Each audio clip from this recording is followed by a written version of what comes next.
Agua, como te deseo, creo que venía el tema de los piojos y bueno, llegó Pau Rosales a la mesa. ¿Cómo andas, Pau? ¿Todo bien? Bien, Yo amigos. quiero agregar algo antes que Pau nos salude, que quiero que nos A ver. cuente, porque estuvo en las jornadas de educación en ciencias exactas, entonces quiero que nos cuente, le cuente acá a los oyentes Ay, de qué Pauli. fue eso. Sí, bueno, te tenemos acá y nos vamos a agrandar con los columnistas, ¿o no? Sí, Vale, va Vamos bien. a el momento. chapear, claro. Entonces No. contá un poquito de qué fue Bueno, eso. la verdad es que esas se dedica una semana a la enseñanza de las ciencias en la Facultad de Ciencias Exactas y Naturales, y este año me tocó participar un montón, así que estuve muy contenta. Y dio el discurso inaugural, Pau, Sí. vamos a decir, muy lindo. Di una conferencia inaugural que tiene que ver con 50 años de ciencia y democracia y los desafíos que tiene eso para la educación científica hoy, que es un tema que a mí me convoca mucho y que todo el tiempo estoy buscando cómo pensar de atrás para adelante y de adelante para atrás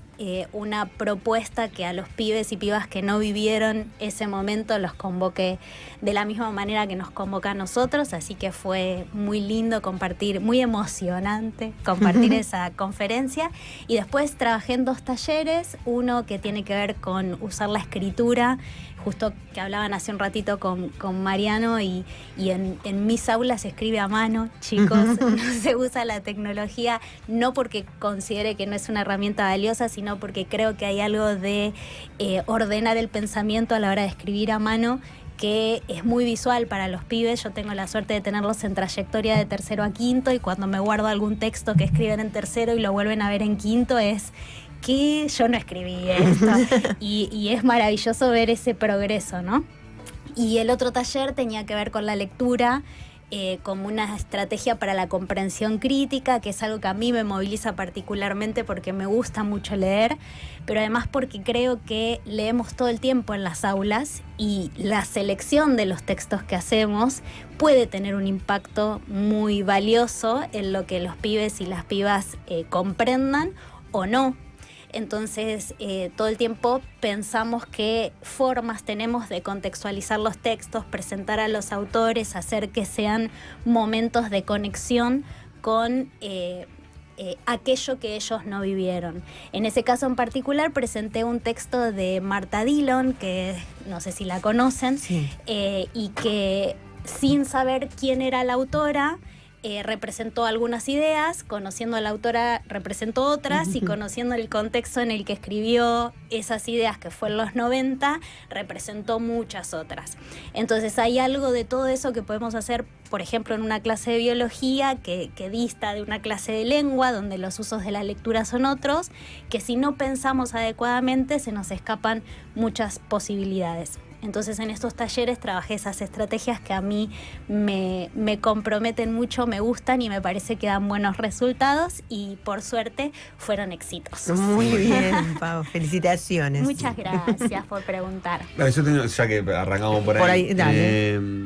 como hay un desafío de conectar a las generaciones más jóvenes, ¿no? Como abierto, como que antes estaba un poco más automatizado.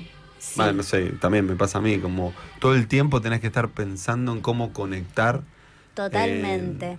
Pero esto que vos decís, Seba, a mí me genera preguntas siempre, porque cuando yo fui a la escuela no era frecuente que me sintiera conectada con determinadas lecturas si la profe, y digo la profe porque tuve solo profes mujeres en la escuela secundaria, no tenía esa intencionalidad. Muchos textos pasaron inadvertidos por mí y otros me convocaron tanto. La identificación con lo que estás... Sí, totalmente. Y me parece que eso es una estrategia y una responsabilidad que tenemos como profes, que si dejamos pasar en un momento como este, por ejemplo, con la ley del libro y todo lo demás, se les escapa a los pibes, porque les resulta mucho más convocante o sencillo leer una placa o escuchar un podcast O ver un video. que encontrarse con lo que nos pasa cuando leemos un libro, donde todo está por descubrir, nada está dicho desde el primer momento, y muchas de esas cosas que hay que construir tienen que ver con lo que pretendemos defender como derechos, pensar críticamente como sociedad, aportar a la cultura vida de los pibes y las pibas, ¿no? Entonces hay una tarea que como profes, independientemente del área que seamos, tenemos que hacernos cargo, y me parece que hay buenas estrategias estudiadas por la didáctica además que dicen, bueno, esto funciona, probalo, y funciona. Así que las y los invito. Bueno, vamos con la basura ahora. Vamos con la. Tiramos el título, que parece que hay basura en el mar argentino. Parece no, hay. Ya tenemos nada que ver, o sí todo que ver, pero había una serie que después no la seguí porque me aburrió un poco, que arrancaba en el océano. Ajá. La basura acumulada en el océano, que era una cosa, yo no pensé que era tan esa enorme. Cantidad, porque el plástico flotando, pero cantidades enormes, así mirabas y como en el medio del Pacífico, tremendo. Ponele. Sí, tremendo. No sé qué serie será, ni me acuerdo el nombre. Pero esa es la realidad, y ahora tenemos evidencias científicas para dar cuenta de eso. Entonces, yo pensaba en empezar esta columna preguntándoles a ustedes qué les parece que pasa con esos residuos que ustedes generan una vez que los desechan y ya no están más a la vista. Yo te voy a decir esto. ¿Cualquier desecho? Cualquier desecho. Nosotros en casa separamos. Muy bien. Porque nuestra hija Lola, que es muy ecologista, es vegetariana, y etcétera, dijo, no, hay que separar los residuos. Entonces tenemos los orgánicos, muy bien, que se hace una bolsa pesadísima. Antes cuando se mezclaba era más liviana, y después tenemos plásticos, todo lo demás, y la llevamos al punto verde que está a la vuelta de casa en el parque. Y yo te digo honestamente, lo que me pasa es, esto lo tiran todos juntos. Esa es lo que la percepción que tengo, ¿no? Yo me tomo el trabajo, pero digo, seguro que esto después va todo al mismo lado. Es que la pregunta es un poco esa, más allá de las acciones individuales que podamos decidir a la hora de separar los residuos, tirarlos y demás, el tratamiento individual que podamos darle a esos residuos sólidos, ¿qué pasa después de que no lo vemos? Yo creo que los reciclables sí los llevan a las plantas de reciclar, porque vemos a veces esas personas vestidas con ropa como si fueran recicladores del gobierno de la ciudad, y después lo orgánico, y eso me la juego, va para rellenos sanitarios, porque lo tienen que disponer de alguna manera, es decir, lo entierran, después te hacen un country, te hacen esos pastos verdes que surgen justamente de un sustrato orgánico, ¿no? Y por supuesto también agregan escombros, qué sé yo, pero me parece que los orgánicos van a relleno sanitario, tal como se ve al lado del Camino del Buen Aire, y los otros van a plantas de reciclado. Bueno, y eso pensando en la ciudad de Buenos Aires, donde tenemos puntos verdes bien identificados, algunos, y donde tenemos más o menos cierta idea y cierto registro de que pasa el camión recolector, donde tenemos una idea de que hay distintos tipos de cestos para arrojar la basura, pero tenemos una extensión mucho más grande de territorio donde esto no está tan aceitado, pero además incluso en la ciudad de Buenos Aires, como dice Beto, llega un momento donde esa basura no tenemos un registro claro de cómo se sigue tratando. Y un poco la idea es esa, desaparece de nuestra vista independientemente del origen, pero no desaparece del ambiente. No. Y de hecho no hay una afuera a dónde tirarla, no hay un lugar donde sea considerado, bueno, qué buena onda que podemos tratar esto acá. El problema está con que todo eso que no desaparece y está en nuestra tierra, particularmente lo decimos hoy en el Día de la Pachamama, donde además de celebrarla nos preocupamos un poco por estas cuestiones, aparecen en lugares donde son muy difíciles de degradar. Y para esto vamos a tomar algunas investigaciones que tienen lugar muy recientemente a partir de una expedición que se llevó a cabo entre diciembre del 2025 y enero del 2026 a través de un buque submarino llamado Falcor, propuesto por el Schmidt Ocean Institute, que ustedes recordarán de la primera campaña que tuvo que ver con el Talud Continental 4, que fue el streaming más famoso científico allá por julio, agosto, el de la estrella culona, que hasta le valió un Martín Fierro. En su segunda versión, esta campaña fue dirigida por una científica argentina, María Emilia Bravo, que fue formada en la Universidad de Ciencias Exactas y Naturales y es científica del CONICET, que lo que pretendía con esta expedición era indagar en ecosistemas extremos que no reciben sustento, digamos, energético de la fotosíntesis, es decir, no se sustentan a partir de este proceso que depende de la luz, sino de la quimiosíntesis, que es un proceso, vamos a decir, similar, porque se puede producir nutrientes, pero a partir de otras formas de energía, como por ejemplo del metano. Estas formas de sustentar ecosistemas a partir de energía química se dan en ambientes extremos. Uno de ellos, por ejemplo, es el fondo marino, donde la luz no es una variable cercana ni que forme parte de ese continente. Entonces, la idea general de esta campaña oceanográfica era investigar estos ecosistemas. El protagonista de registro de estos ecosistemas era el robot submarino Subastian, que fue el mismo que se usó en la primera expedición, que navegó y registró imágenes maravillosas de los seres vivos que habitan esos ecosistemas, que tienen unas adaptaciones impresionantes, porque justamente esos ecosistemas son muy distintos de los que conocemos habitualmente, pero además de esas imágenes registró también objetos, residuos de origen antrópico, es decir, producidos por la especie humana. En 19 inmersiones que realizó este robot submarino, 9 de esas, que recorrieron alrededor de 60 kilómetros de lecho submarino, encontraron distintos objetos y residuos que en su gran mayoría eran de origen plástico, bolsas, redes y líneas de pesca. Esto es realmente muy grave. Primero, porque una de las conclusiones mayores a las que podemos llegar es que no hay ecosistema ni siquiera aislado, que consideremos lejano, que no tenga una huella de intervención humana. Y esto es terrible si lo pensamos a nivel global. Pero por otro lado, una de las consecuencias más preocupantes para la comunidad científica es que en estos ecosistemas las condiciones son muy distintas de las condiciones en los ecosistemas terrestres. Si nosotros pensamos en que no hay luz, la temperatura es distinta, la presión es distinta. Eso me llama la atención, la presión a mí. Claro, los procesos de degradación de estos materiales son muchísimo más lentos que los que se producen en superficie, donde los plásticos, que son mayoritariamente los elementos más registrados, tardan alrededor de 10.000 años en degradarse. Entonces, estamos en un nivel de preocupación muy alertante. Ahora, si nosotros pensamos cuáles pueden ser los impactos sobre estos ecosistemas, pueden ser muy graves. En primer lugar, porque se trata de elementos artificiales que fueron introducidos y que de alguna manera alteran las interacciones naturales entre los seres vivos de esos ecosistemas y sus componentes físicos. Es decir, no evolucionó naturalmente este ecosistema con elementos de estas características. Sin embargo, estos seres vivos están colonizando estos objetos que pasan a formar parte del sustrato y empiezan a interactuar con ellos. Y esto genera distintos tipos de efectos sobre esa biodiversidad marina. Por otro lado, por ejemplo, los restos de redes pueden generar alteraciones todavía en otros sentidos, como por ejemplo lo que se llama la pesca fantasma, donde la red sigue funcionando como red aunque no haya una intención de pesca, porque altera la posibilidad de esos peces de nadar libremente. Entonces, los impactos son numerosísimos. Si nosotros pensamos entonces ahora en la comunidad científica que investiga esto, nos preocupan dos cosas.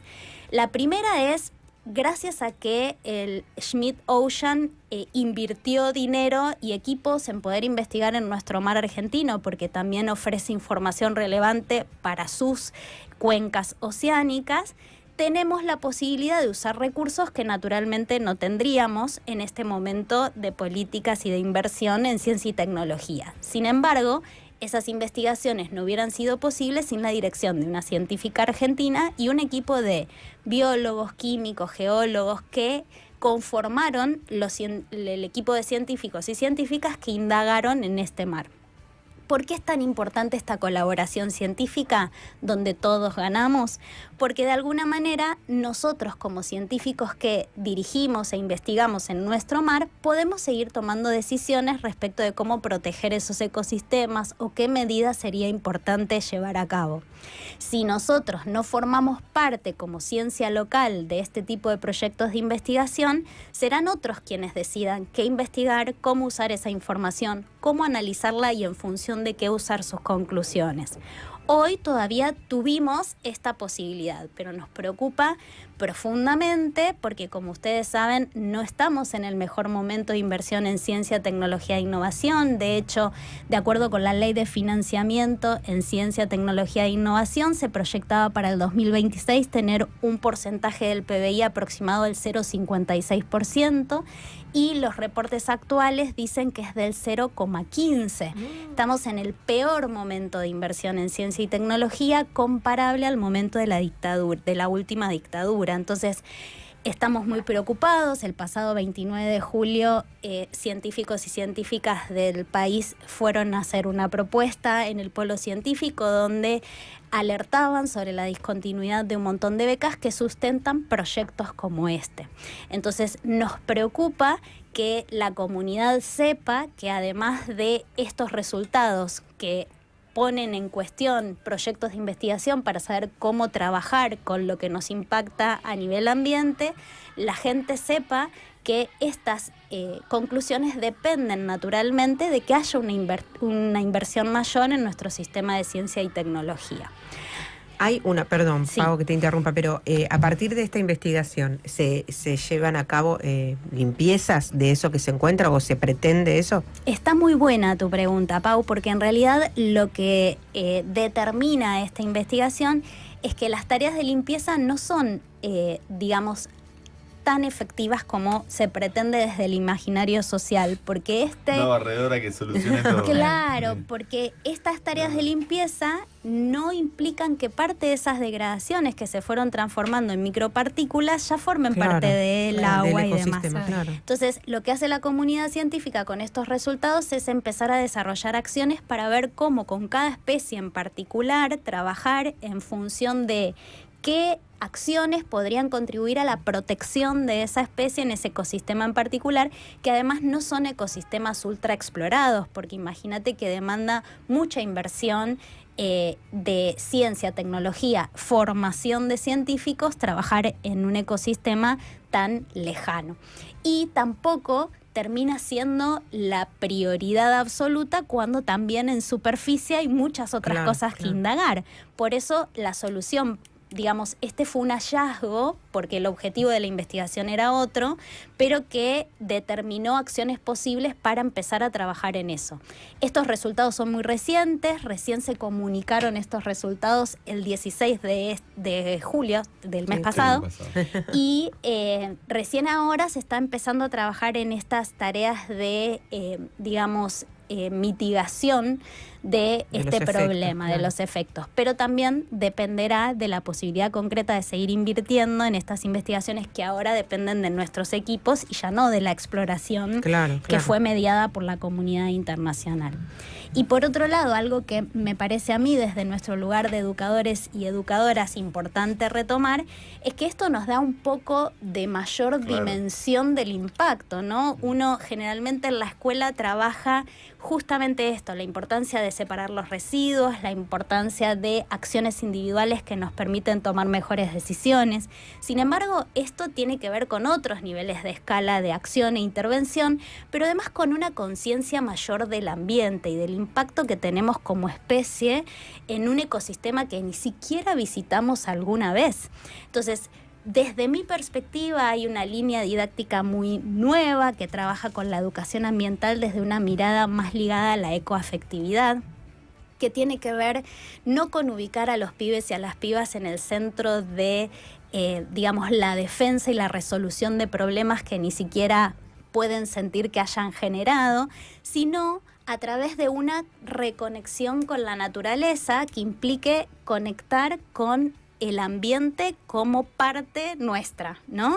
Más ligada a lo que los pueblos originarios sienten y tienen como cosmovisión y filosofía. Entonces, desde ese lugar, la premisa es trabajar para conectar, para visitar, para estar directamente en espacios que nos permitan sentir a la naturaleza, para apropiárnosla desde un lugar de valoración que después nos permita comprender estas dimensiones desde un lugar más crítico, más comprometido y desde una dimensión más real del impacto que genera, ¿no?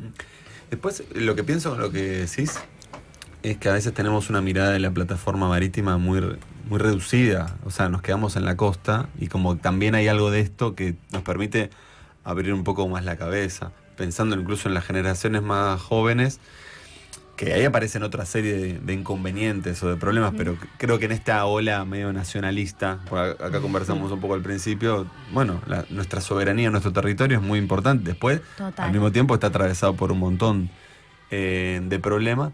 Y me quedo con esto que decías de la ecoafectividad, como jugar ahí las emociones, los sentimientos sobre nuestro territorio, como una manera de entrarle a la ciencia. Totalmente, es una...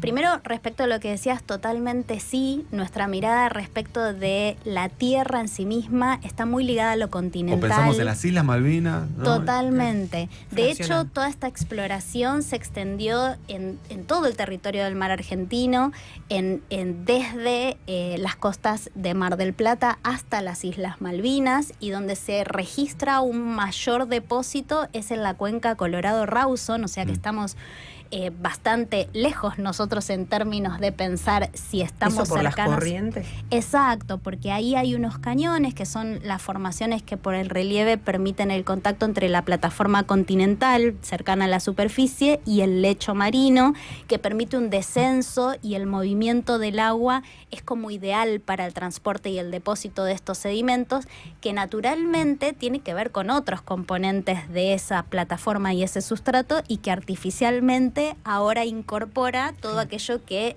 llega por nuestra intervención. Entonces, digo, poder dimensionar esto, como dice Seba, respecto de pensar que nuestro planeta no es solamente aquello que pisamos, sino además es un todo del que formamos parte aunque no estemos ahí, también tiene que ver con cómo nos sentimos, y esto se liga mucho también con las experiencias de crianza y de desarrollo que hoy no remiten tanto al vivir la naturaleza en un contacto directo.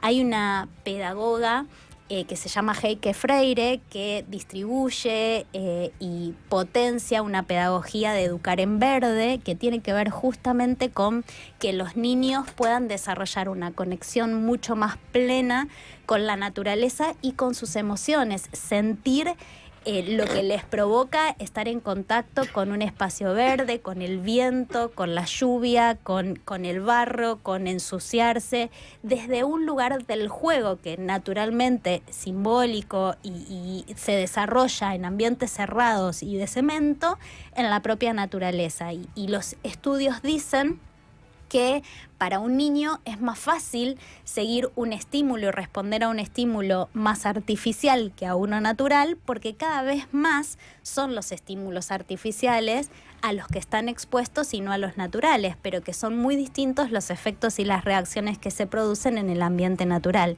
Entonces, retomando estos estudios que también la ciencia promueve, identificar cómo eso tiene un impacto directo en cómo queremos y cómo valoramos y cuidamos a nuestra tierra. Muy bien. Beto, ¿vos querías hacer una pregunta o algo? No, estaba... hace poquito me puse a ver el canal Encuentro otra vez. Yo creo que son, no sé si son capítulos grabados, viejos, pero hablaba justamente, me vi un capítulo de un banco protegido, creo que entre las Islas de los Estados, por ahí, donde tiene una biodiversidad que no hay en otro lado. Y está la prefectura, por lo menos la prefectura, custodiaba para que ni siquiera vaya un pescador con una cañita. Exacto. Pero no me puedo acordar el nombre del banco. La determinación, no sé cuál será el que habrás visto. Tenemos muchos espacios en Argentina. El lugar con mayor biodiversidad registrada es la selva misionera. Nosotros tenemos un montón de parques nacionales que son áreas protegidas. Muchos de esos parques nacionales o reservas naturales se pueden visitar. tienen fines, además de turísticos, de reconexión con la naturaleza, que están especialmente protegidos y donde se desarrollan tareas de protección no solo del espacio, sino de algunos monumentos naturales, como el yaguareté, que está en riesgo de extinción, o el aguaraguazú, que son animales autóctonos de nuestro país, el huemul, la ballena franca austral, que requieren tareas de cuidado por toda la urbanización y la redistribución de sus ambientes que implicaron consecuencias negativas sobre el crecimiento de su población. Hay otras áreas protegidas que tienen prohibido el acceso para cualquier ciudadano, claro, porque se realizan solo tareas de investigación. Esta era una de ellas. Y que tienen que ver con esto, con Porque proteger esos lugares. lo que estudiaba era cuando bajaba la corriente, eso, que esas piedras quedaban expuestas. Entonces, Claro. ¿cómo hacían esos mismos peces o moluscos, lo que vos quieras, cómo hacían para adaptarse a esos Total. cambios de marea, quedar arriba, quedar abajo? Bueno, a mí me pareció muy bueno. Y estaba el CONICET también ahí. Ni hablar, siempre está el CONICET. Bueno, me encantó esta parte de cómo hacemos que los chicos defiendan la soberanía si no conocen el mar, si no fueran nunca un parque nacional, ¿no? La Totalmente. necesidad de conectar a ambiente, pues es imposible. Que el Totalmente. pibe defienda la ley de glaciares o está Hay en contra. hay como una mirada muy nuestra que yo creo, en lo personal, que nos pasa lo mismo con construir memorias sobre el momento de la dictadura, donde creemos que nos atraviesa tanto que por transferencia a ellos les va a pasar. Y la realidad nos demuestra que no es así. Y que necesitamos construir otras maneras de conexión con aquellos objetos de estudio o objetos naturales o parte del mundo que nos interesa que ellos conozcan como parte del patrimonio cultural, que dependen netamente también de las decisiones que tomamos. Totalmente. Sí, y te agrego y condiciones para eso, ¿no? No Total. solamente el docente. Condiciones reales para que se pueda llevar a cabo. Bueno, Pau, está buenísimo lo que trajiste para el día de hoy. Bueno, Nos me abre alegra. bastante el coco, la cabeza. Una aproximación a temas que a veces ni Bueno, y se seguimos abordan. dividiendo residuos, entonces. Sí, seguimos separando sigamos, residuos. Sí. sigamos. Las acciones individuales no las paremos, pero sigamos apoyando las protestas y los reclamos para que las acciones que dependen de otras escalas puedan tener un impacto mayor en nuestra comunidad. Muy bien. Bueno, y así despedimos la columna de Pau Rosales. Hasta una próxima oportunidad. Hasta una Pau. próxima Gracias, Pau. oportunidad. Nos vemos pronto. Dale. Nos vamos a una pausa breve y volvemos con Gustavo Córdoba, consultor político, para hablar a ver en qué andan las preocupaciones de los argentinos y las argentinas.